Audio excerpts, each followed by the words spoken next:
Today, my Justice Spider-Man deck is going to be taking on Standard Rhino. My deck consists of every Spider-Man ally I currently have: Pavita Spider-Man, Scarlet Spider, Peter Spider, Black Cat, Ghost Spider, Moon Girl, and Penny Spider. For events, I've got 3 swinging web kicks, 3 clear the areas, 2 turn the tide, 2 enhance spider senses, 2 black flips, and 1 across the Spider-Verse. For energy, I've got all the doubles and 2 power in all of us. And for upgrades, I've got 3 warriors of the Great Web, 2 webbed up, 2 web shooters, 2 spider tracers, along with 1 copy of Queen Carrier, Aunt May, Skilled Investigator, Plan B, Ingenuity, and Web of Life and Destiny. Rhino on standard has 14 health, along with just the breaking scheme, which means he wins when he gets to 7th threat, and we have 10 health. So let's get on with the matchup. We drew 6 cards, and after a refresh of 3, this was what I ended up with. So I first used Scientist and spent the power in all of us to bring in Peter's Spider, meaning I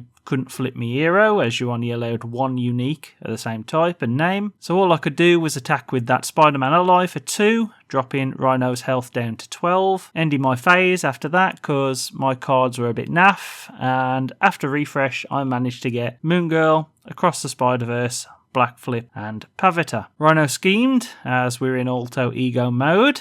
Got a boost of 1, meaning the threat was now on 3. His encounter was advance, so he schemed again, and with a boost of 1, the threat was now at 5 out of 7. So it was back now to me, and using Scientist and power in all of us, I put Moon Girl into play. Then using the double and clear the area, I put Pavita into play, instantly knocking 2 off the threat due to having 2 web warriors. Moon Girl and Pavita then remove all 3 threat from the scheme, giving me a great buffer, as Spider-Man hits Rhino for 2, knocking him down to 10 health.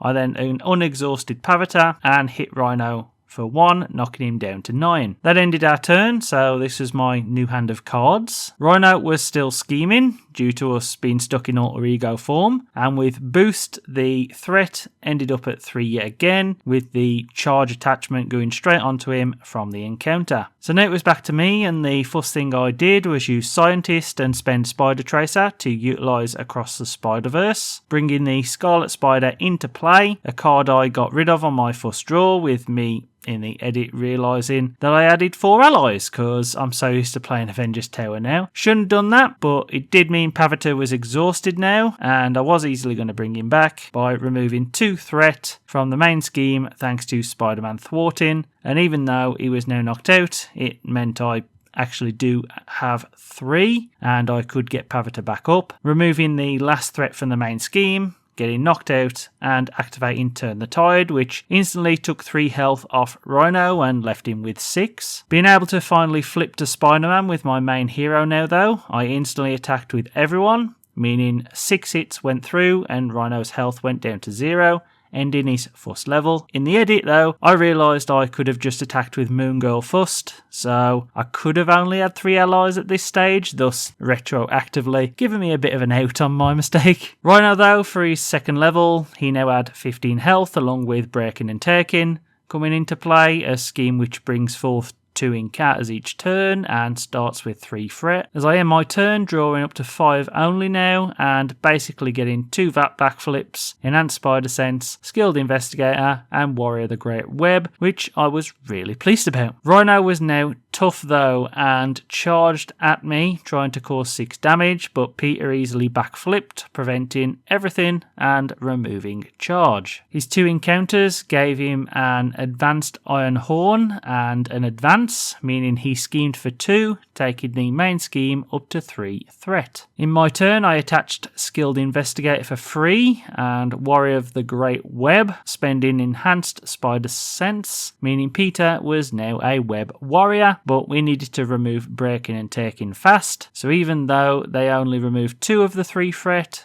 it was worth it for the activations. Rhino attacks me for 5 with the 1 boost, so I'm forced to backflip yet again. And for encounters, we get a Hydro Bomber and False Alarm, meaning Spider-Man was now confused and suffered the first 2 damage of the game, taking his health down to 8. In my turn, I got rid of breaking and taking by exhausting Scarlet Spider, meaning Skilled Investigator triggered and I could draw a card, which got me the Ghost Spider, so I instantly got her into play by spending 3 cards. Ghost took out the Hydra Bomber, and then Spider-Man removed the tough status from Rhino with an attack, meaning at the end of my turn I had 2 swinging web kicks, Black Cat, the Quinn Carrier, and a web shooter in hand, which essentially means I'll win the game next turn if I can stay alive. Rhino, of course, attacks, hitting me for 5 damage and taking my health down to 3, which means I'm hoping for a decent encounter card here to survive. And my encounter, luckily, was Sandman. Yes, he gets tough, but with no guard, I'm just going to take down Rhino, as I do 4 damage with both Scarlet and Ghost, knocking his health down to 11, but also